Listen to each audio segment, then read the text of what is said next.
It's not too late to go back. If you're gonna play the game, boy, you gotta learn to play it right. What is the message of the movie in a pandemic context, and who are the villains of the movie? It's weird because I've always loved the genre, the zombie genre. But when I think about this film, I don't really focus so much on, the zombies. I definitely, they're at the core of the premise. But I feel like there's so much more going on in this film. I feel like they're the threat, but I don't, necessarily feel like they're just a focal point. I feel like there's so many other things going on. It's about friendship. It's about being a dad. It's about heartful things too. When I think about it, I think about it more of like an action drama than I do as a zombie film. And Zack Snyder had a very interesting way of putting this, and I always steal this from him, but he said, this is like a genre deconstructed. And if you think about it, it's the perfect way to put it, because there are zombies, but there's just such a different take on it, even with the zombies themselves. But there's such a great storyline going on and adding relationships. It's just a strong film. So it's so much more than just a zombie film.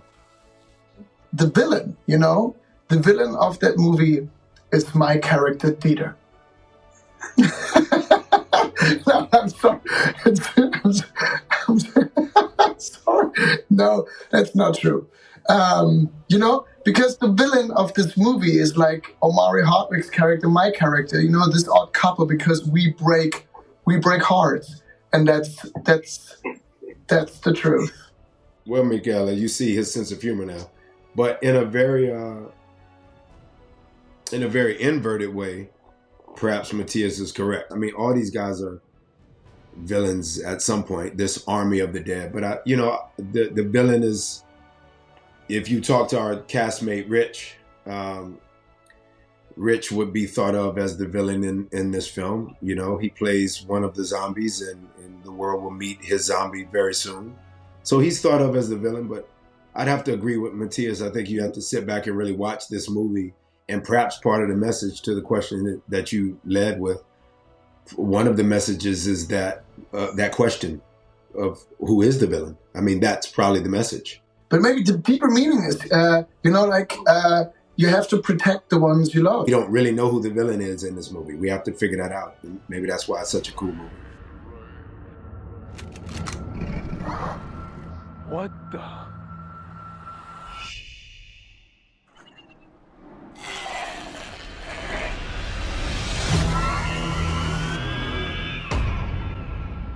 They're not what you think they are.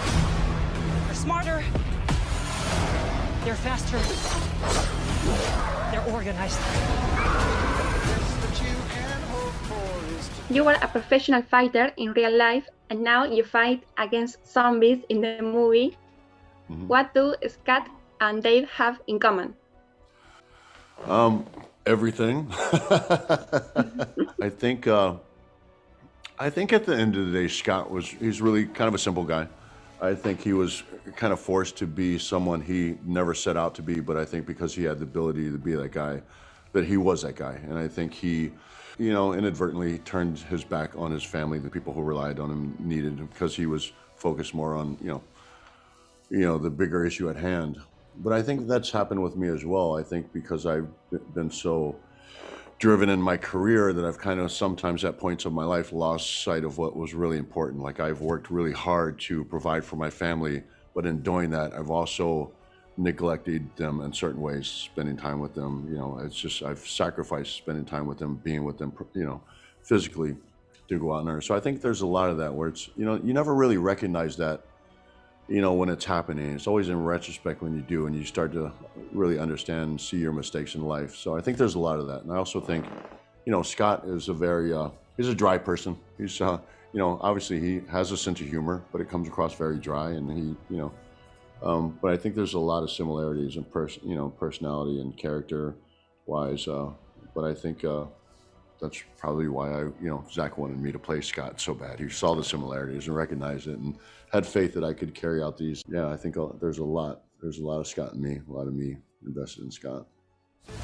At the table, there'll be time enough to count when the deal is done. Do you consider it a political movie, and why? I mean, I guess that's the point, you know. There's some political remnants to it. There are some things, you know, you see immigration. There's definitely political innuendos and subtleties that Zach has beautifully concocted the movie with, decorated, speckled the movie with. And I think that's a cool thing. You know, people can walk away learning a thing or two. It's a team from around the world who has to survive, and that's what I really, really love. You know, it's a team from everywhere in the world, and that's great. There are some political undertones in the film.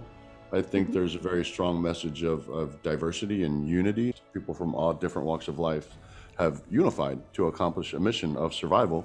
But I also think there's very important messages of political abuse, of military abuse. Zach does a great job of incorporating some real lessons here about sexism and racism. I think there's definitely, a few things in there to talk about.